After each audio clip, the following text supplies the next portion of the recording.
It's everyone's favorite time of the year, March Madness.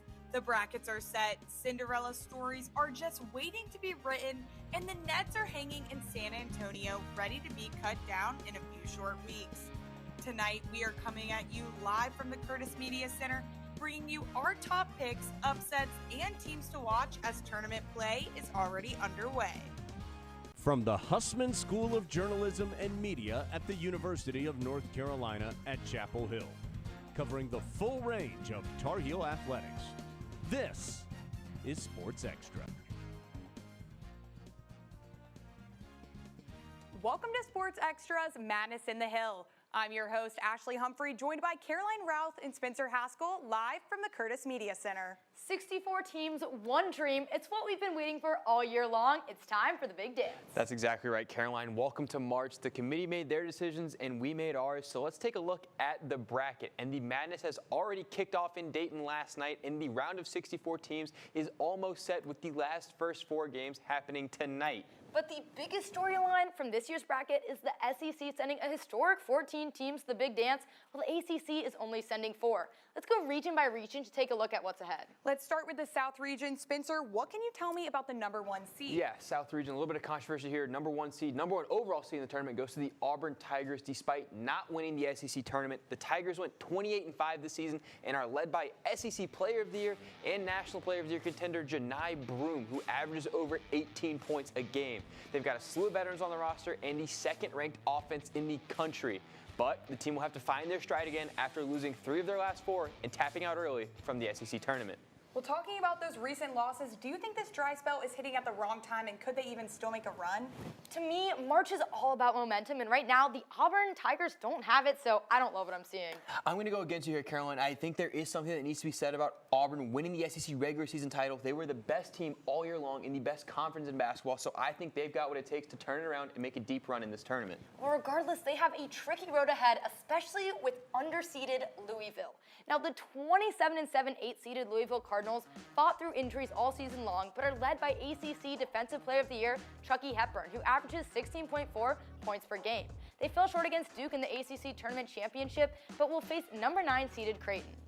But we can't talk about the South region if we don't talk about our guys. The North Carolina Tar Heels secured a spot in the field of 64 after destroying San Diego State on Tuesday night in the first 4. Hubert Davis and company will be looking to avenge last year's Sweet 16 loss to Alabama, and they're entering the dance hot. They've won 9 of their last 11 and have been shooting the ball at an extremely effective rate. Last night, they proved they belong in this tournament, and if they keep shooting the ball this well, they have a potential to be a second weekend team. Yeah, actually, speaking of making a run and going far in the tournament, Sports Extra's Dylan Stalter went around campus asking UNC students who they had cutting down the nets in San Antonio next month.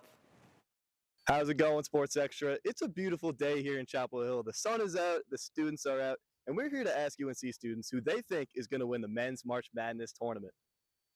Who am I here with? Natalie. Natalie, who do you think is winning the men's March Madness tournament this year? I'd guess UNC. Sleeper, guys, they're sleeper picks. They're going to lock in. We have potential. We almost beat Duke, just a few flops here and there, but we're going to. We did. We got to win 7 games this time, though. I don't think anyone's ever done that, but... Well, you have to have faith. Who am I here with? Sahil Kapadia. All right, Sahil. Who do you think is going to win March Madness this year? I hate to say it, but I think Duke is going to win. Hate to see it. I think that's a good pick, though. You think anyone saw the Cooper flag? I think only himself. He just got to stay healthy, and I think Duke has a great chance to go all the way. Who am I here with? Carter. Carter. Who do you think is winning March Madness this year? Alabama, they score 100 points a game. All right, who am I here with? My name's Hussein. My name's Omar. All right, guys. Who do we think is winning March Madness this year? I got McNeese State. Their manager's going to carry them to the championship. Little 12 seed going all the way? Oh, yep. That manager is cool as heck, so I love that. How about you? I got Auburn. It's a powerhouse team. All right, guys. Who's winning it all this year? UNC. Who am I here with today? Mary. Anna. All right, guys. Who's winning the men's March Madness tournament this year? Auburn. And I'm going with the same, Auburn. All right, who am I here with? Abby. Ellie. All right, guys. Who's winning March Madness this year? I have Clemson right now, but I think it might be Florida. I think those are 2 very good picks. What about you? UNC. All right, Marigold. Who's going all the way? You think it's UNC? High five. You think UNC? High five? High five if you think it's UNC. High five. Well, we just heard our campus picks, but there's still more of the brackets to discuss. Let's move to the East region. Caroline, we've heard a lot about them. I know you don't want to talk about them. I certainly do not want to talk about them, but we have to talk about them. Let's talk about that four-letter team just down the road. That's right, Duke. The Blue Devils secured a #1 seed with a 31-3 record, and they won the ACC regular and tournament titles. Now, their tournament resume also includes a win over #1 seed Auburn. This team is led by ACC Player of the Year and National Player of the Year contender freshman Cooper Flagg, who runs the offense alongside top scorers freshman Con Knuppel and Common Maluach.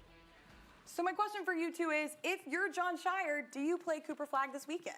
No, absolutely not. Well, yes, play him this weekend, but I would not play him in the first round against the 16 seed. Duke proved that they're too deep and too talented. They don't need him in the first round.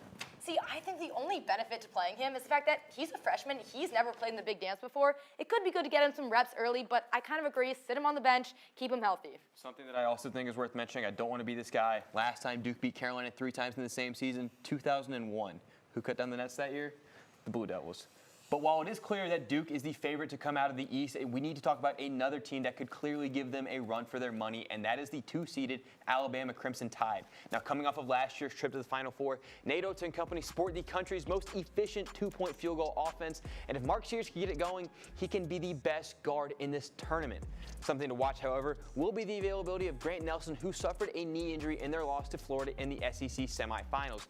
But going down the rest of the region, Well, one thing we know for sure about the region is that one of the host sites is just down I-40 at the Lenovo Center. Reporter Bethany Pryor is live from the Lenovo Center right now. Bethany, what's going on? Ashley, there's not much going on right now, but as you can see behind me, we already have some tents set up. Some distilleries and breweries have some trucks out here ready for the big crowds because we know there's going to be a big one. We have #1 seed Duke and #1 seed Florida, which are the two most picked tournament winners in the brackets right now. Those two favors are going to draw so many crowds to this area, but also we have 3 other teams hosting the NCAA tournament. We have Duke, UNC, and NC State's women's teams hosting. It's a big weekend for basketball in the Triangle, and as Roy Cooper said in 2022 when Duke and UNC faced off in the Final Four, North Carolina is the center of the basketball universe, and that certainly proves to be true this weekend. I'm super excited to see what happens. This bracket is going to be full. As you can see behind me, the Lenovo Center put a big bracket up to fill out as the tournament goes on, and I'm super excited to see the crowds head to the Triangle. Ashley? Thanks, Bethany. And while some fans enjoy the action live, others are catching the best moments from behind a screen. Sports Extra anchor Julia Thompson takes us through some of the top tweets of the season so far. That's right, Ashley. I don't mean to be biased, but this is absolutely the best time of the year to be on social media. Starting off strong, we have Barstool Big Cat saying what we're all thinking. This is March. And what is more March than a crazy first game of the big dance? John Fanta says it best, utter chaos in Dayton, where Alabama State had a Hail Mary pass to win in the final seconds of their matchup against St. Francis. And for those betting on the games, every moment is a roller coaster, hoping their winnings outweigh their losses. And you know what? Bleed Blue Network is not my favorite right now because they did not have faith in our incredible Tar Heels. And you know what I have to say to that? Mood! That's right, the Heels dominated the Aztecs last night, proving all the haters that we have what it takes to be in the tournament. If this is only the second day of madness, I can't wait to see how these reactions are in just a few weeks. Ashley? Thanks, Julia. Now, there's one region that has 4 coaches who have won a title, and they have 3 out of the 6 teams who have, in college basketball, who have 30 wins. To me, that sounds like the West, and there's no better place to start than with the #1 seed, the Florida Gators. Now, the Gators come into the big dance fresh off an SEC tournament title that saw them win 3 games in 3 days by an average of 15 points. Todd Golden's squad is headlined by first-team All-SEC guard Walter Clayton Jr., and this Gators team can do it all. They're battle-tested with wins over Tennessee, Auburn, and Bama, and look primed to make a run at the national title. Now, we've been talking a lot about Florida, guys, but one team we cannot overlook is this #2 seeded St. John's team. Now, the Johnnies aren't the greatest scorers of the basketball this season with the 65th ranked offense in the country, and they only shoot the three-pointer at just under 30%. But Rick Pitino's squad has the most efficient defense in the country with guys like R.J. Lewis Jr. and Kadari Richmond who can create turnovers that lead to transition offense. The Red Storm swept the Big East this season and are back in the tournament for the first time since 2019. Now, guys, something else to note. Yes, St. John's does not shoot the three well. There have been 2 teams since 2012 who have made it to the Final Four who have shot the three at less than 33%. 2012 Louisville and 2013 Louisville. Who coached those teams? Slick Rick, baby. All right, I know we have one more region to get to, but before we do, are you guys big gamblers? Honestly, I don't really know how to do it, and I'm scared to waste my money. A lot of gambling, not a lot of winning, Ashley. Well, then, good news for both of you guys. Our March Madness betting analyst, Alden Archdeacon, joins us now with a couple of picks that he thinks are worth the risk. Thanks, Ashley. To be honest, I'm right there with Spencer. I'm on a bit of a losing streak, but I'm getting the tingles. It's March. I'm getting my mojo back, and I'm kicking us off with a 3-leg parlay with all the favorites. First off, we have Clemson covering the spread 7.5 against McNeese. Why? Clemson is not only a sleeper from the ACC, McNeese also was expected to be really good last year in the tournament, lost by 20 to Gonzaga, and I'm expecting a sizable loss to Clemson as well. Next, we got Tennessee to cover 18.5. A lot of points, I know, but Wofford, get this. They've only played one team in the top 100 KenPom rankings. They lost by 50. Not a great sight, if you ask me. And then lastly, I got Michigan Wolverines, who are on upset watch versus UC San Diego, but I think they still cover. They got that March momentum going from the Big Ten Championship, and I think they do really well against UC San Diego. Next up, this one's kind of a fun one. What's March like? Well, it's all about the buzzer beaters. That's all we see in March, and I think that's what we're going to get. Plus 100 odds. I'm hammering the line. I think everybody should tail me. I think it's a great bet. 5 out of the last 9 tournaments have had buzzer beaters. I think that is a great statistic, and that is why I'm betting this. And then lastly, I have to confess, I placed a future bet on a team that I'm not a big fan of as a lifelong Tar Heel fan, and it's the Duke Blue Devils. I know, the worst blue, but let's be honest. They have Cooper Flagg. They have a ton of NBA prospects. They're a great team. They've been dominant all year long. I hate it, but sometimes you got to put the money in the right places, and in this case, it's Duke to win it all. As always, though, please bet responsibly, and I tell myself that all the time, too. Ashley? Thanks, Alden. And finally, let's break down the Midwest region, headlined by the only 1 seed this year who was a 1 seed last year, Houston. They're led by first-team All-Big 12 guard L.J. Cryer. The Cougars swept the Big 12 title and are seeking their 6th straight Sweet 16 appearance. The Cougars have a top 10 defense, shoot better than 40% from the 3, and they are one of the best offensive rebounding teams in America. Those are 3 key ingredients for a deep tournament run. Well, Ashley, while you're high on Houston, for me, it's the number 2 Tennessee Volunteers that I'm pretty excited about.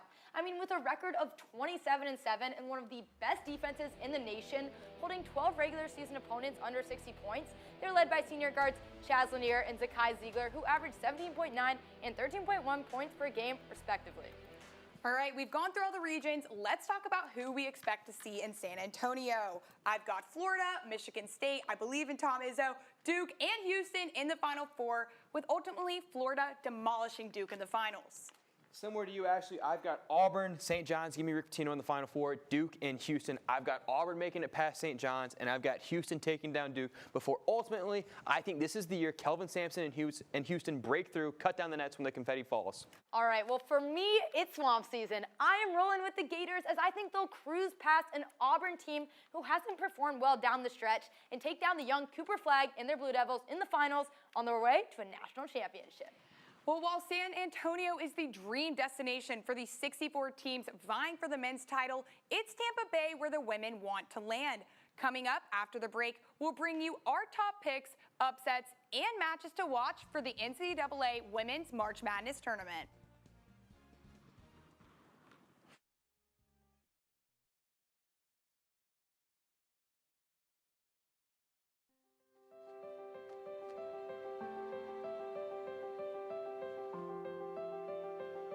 Hi everybody, my name is John. Today we will be doing a presentation.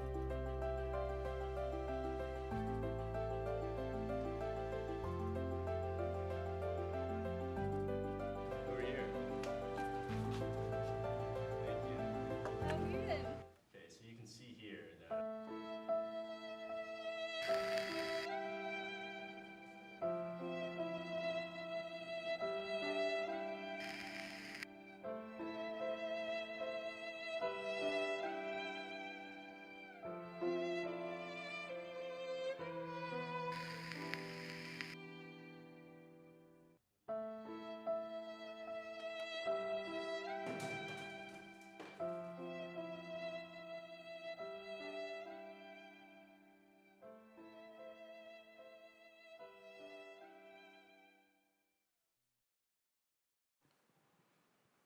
Welcome back to Sports Extra's Madness in the Hill. It's time to discuss the big dance on the women's side of things. The 64-team bracket includes star-powered women's basketball powerhouses like USC and UConn, along with 3 teams right in our backyard from the Triangle. Well, let's jump right in with the Birmingham 3 region of the tournament. That's exactly right. No better place to start than with the number 1 seed, Hook 'em baby, the 31-3 Texas Longhorns. This Texas team is anchored by sophomore All-American Madison Booker, who averages 20.5 points and just over 7 rebounds per game, all while shooting 45% from the field.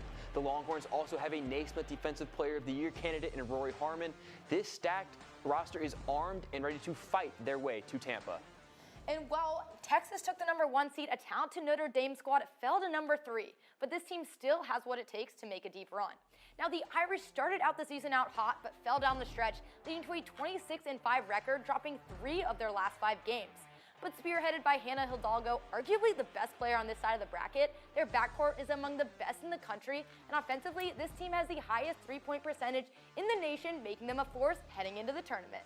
Let's keep it going to Birmingham 2, where, surprise, surprise, the South Carolina Gamecocks are the number 1 seed. Dawn Staley's team is looking to go back-to-back as national champions. They're coming off an SEC tournament title, and they have a deep roster that averages, or deep bench that averages 41.5 points per game. The Gamecocks finished with a 30-3 record, and Dawn Staley doesn't even start her 2 leading scorers, Joyce Edwards and Malaysia Fulwiley. Instead, she has them come off the bench and explode against opponents. This is absolutely a title-worthy team, and it won't take long for them to prove it. But despite earning that number 1 seed, Dawn Staley was still upset that her team did not get the overall number 1 seed. So, Spencer, why do you think she's making all this noise? Look, Ashley, I think Dawn Staley knows exactly what she's doing. She's one of the best coaches in the game. They're the reigning national champions. They have one of the best teams in the sport this year. So I think she's trying to fire her group up and get them to come into the tournament playing with a chip on their shoulder. And that is the last thing the rest of this field wants to see, is South Carolina coming in fired up. But another team we have to talk about in this region is the number 2 seed, Duke Blue Devils. Kara Lawson's Blue Devils finished with a 26-7 record. This team is battle-tested, having survived a tough ACC schedule, and they are just now coming off of an ACC tournament championship title. With key players like Toby Fournier, Ashlyn Jackson, and Oluchi Okinawa all averaging in double figures, the Blue Devils are looking like a strong 2 seed. And how could we not bring it home and highlight our heels? That's right, UNC could make a splash in the tournament with the number 3 seed in this region. Now with a 27-7 record, the Heels are finally back at full strength with Renaya Kelly and Alyssa Udsby. The Tar Heels will rely on Udsby on the boards, and they'll need Maria Gokdang and Lexi Donarski to be on, as the 2 average double-digit points per game. If the Tar Heels make the Sweet 16, they could face a familiar foe in the Blue Devils, who they beat once and suffered 2 losses to earlier on. And if it's not the Blue Devils in the Sweet 16, it could be a familiar face with Deja Kelly at Oregon. But before we get to the Sweet 16, let's just focus on the first round. We're going to go to our women's basketball analyst, Molly Malik, to talk more about the Heels matchup with Oregon State. Molly. Thanks, Ashley. The matchup against the 14-seeded Oregon State Beavers is just days away. But to understand who the Beavers are, let's start with a few stats. So, the Beavers went 19-15 during the regular season, sitting 4th in the West Coast Conference. But they're coming off of a conference championship dub, so they'll be coming in with major momentum. Now, if I were you, I'd be asking, how did they do this with the loss of 8 players, including 5 of their top scorers, to the transfer portal after the Elite 8 run last season? Well, the defense is the name of the game for the Beavers. They have shown limited fouling, averaging only 13.9 fouls per game. Now, with a defense that doesn't foul, we also need to think about the fact that the Heels are shooting nearly 67% from the free throw line. So with limited opportunities, this could be considered somewhat of a weak spot. It might be fair to say, however, that the Beavers have some trouble defending from beyond the arc. I think the Heels can capitalize on this potential weakness with help from powerful three-point shooters like Lexi Donarski. And Charlie Costal is live at Carmichael Arena with the lowdown on the women's basketball team's upcoming tournament tip-off. Charlie? That's right, Molly. It's happening. March Madness is coming to the Hill. It's a beautiful night here outside Carmichael Arena, where it may not look like much yet, I know, but let me set the scene for you. On Saturday night, right where I'm standing, will be packed with Carolina fans waiting to watch the Tar Heels take on the Oregon State Beavers. Now, the Tar Heels are no strangers to this spotlight, as they're making their 32nd appearance in the NCAA tournament in program history and their 5th consecutive tournament appearance. But this isn't just your run-of-the-mill tournament matchup, as the Heels this is the first time in 10 years that they will be hosting any round of the NCAA tournament, and the campus is buzzing. As you can see behind me, the March Madness stickers are up on the door, and even though we couldn't get into Carmichael, we were able to take a sneak peek at the stadium, where the walls are lined with NCAA March Madness decor and ready for tip-off. It's sure to be an electric environment on Saturday night, and I can't think of a better way to start a winning tournament run. As always, go Heels, and back to you guys at the desk. Thanks, Charlie. Let's take it from coast to coast and dive into Spokane 1 with UCLA. The #1 overall seed goes to the Bruins. The only 2 games this team dropped all season were to their road rivals, the USC Trojans, who they finally got to beat in the Big Ten Championship. Junior center Lauren Betts is the real deal, averaging 19.7 points per game, and junior guard Kiki Rice helps pace the offense, averaging 12.8 points a game. UCLA is the team to beat, and they will surely be a fun one to watch, y'all. For sure, Ashley, the Bruins are great, but I do think there's another team we need to talk about this region, and that is just down the road from us. NC State heads into this tournament as a 2 seed after finishing 26-6 in the regular season. The Wolfpack's 4-guard lineup is led by Isaiah James, who averages almost 18 points per game. The team is looking to return to the Final Four after a good run last year. This year, the route to Tampa won't be as easy, with a potential matchup against LSU in the Sweet 16 and then UCLA in the Elite 8. But as the regular season champions, State should be poised to go on another deep run. Absolutely, but another team that you mentioned is LSU. I mean, the Tigers head in the tournament with a 28-5 record. They had late in season injuries with Flau'jae Johnson and Anise Samoro, who the Tigers missed down the stretch. But Johnson should be back for the big dance, and she'll be a key contender for the Tigers. She has a 46.5% shot percentage and grabs 5.8 rebounds per game. Missing the star power of Angel Reese, this LSU team isn't the one we saw last year, but back at full strength, you can never count out Kim Malarkey's Tigers. Well, as women's sports viewership has been growing, we had reporter Cameron Ely ask UNC students who they think will win the tournament. Our women got the 3rd seed in the women's basketball tournament this year. How are you feeling about that? Feeling fantastic. I'm excited for them. Really solid. I think this is one of the strongest UNC women's teams we've had in a while, and I think there's a cohesion, especially now that we have Alyssa and Renaya back, so I really think we're going to go really far, dare I even say all the way. So cool that we're having the first few games here. Pretty good. I'm excited to see that the women's team is doing a lot better than the men's. Who would y'all say are some of y'all favorite players, or who do y'all think is really dominating this season? I'm going to say India and Maria. I think Renaya Kelly for sure. You know, might be biased, but some people say I have a passing resemblance to Alyssa Utsby. How far do you think they can take it this year? I think we have a really good chance. I think we can go on a big run, hopefully Sweet 16, Elite 8 type run. Yeah. Chapel Hill going all the way. I have UNC in one bracket, obviously, and the other one I have UCLA. Probably around Sweet 16, Elite 8 level. Why not all the way? Why not? I think we could possibly make it to the Final Four. Hopefully win the whole thing, but we'll see about Notre Dame. Who do you think our girls are going to have to watch out for in the tournament? Oh, gee. South Carolina's always a good team. UCLA's always a good team. Nobody. There's nobody that's coming close. Our women got this. South Carolina. South Carolina. Gotta watch out for them Gamecocks. I know we have a chance of playing Duke. That'll be a good atmosphere game. Low-key, nobody messing with the Tar Heels. That's what I'm feeling. Yeah, I would say NC State for sure. And I also don't want to see them win again because they're like our little sister in terms of everything. So. And some quick cheers to our girls before they play this weekend. Go Heels! Go Heels! Go Heels! Shout out y'all. Y'all got it. Let's go Heels. Well, I know I will definitely be cheering on UNC alongside a lot of those students, but let's round it out with Spokane Region 4. The USC Trojans have put together a phenomenal season so far. Just like the Gamecocks, however, head coach Lindsay Gottlieb was disappointed her team didn't earn the first overall seed. After she led her team to a 28-3 record, the Trojans beat top-seeded UCLA twice in the regular season, and sophomore star Juju Watkins is going to be the player to watch in this region. She's a 3-level scorer. She can attack the rim, hit a mid-range jumper, or knock it down from beyond the arc. Yeah, USC is great, but we can't forget about UConn. I mean, Paige Beckers is a star among stars, and there's a potential Elite Eight matchup there that I can't wait to watch. But before the Elite Eight, we got to get to the Final Four, right, Yes, Ashley? all roads lead to Tampa. Spencer, who's your pick? I've got UCLA and USC meeting for the fourth and final time on the biggest stage. And on the other side of it, I've got South Carolina and Notre Dame. In the end, I think USC and Juju Watkins are going to be the ones cutting down the nets when the confetti falls over South Carolina. See, for me, I know March is long and tiring. Ultimately, the team that has the most depth and can outlast everyone else will be the one who wins. And for that reason, I'm riding with Don Staley's South Carolina Gamecocks. To have two of your highest scorers start on the bench is ice cold, and that'll be the reason they'll be cutting down the nets in Tampa this year. Well, I've got UCLA, USC, South Carolina, and TCU meeting in the Final Four, with South Carolina defeating UCLA in the finals for a back-to-back win.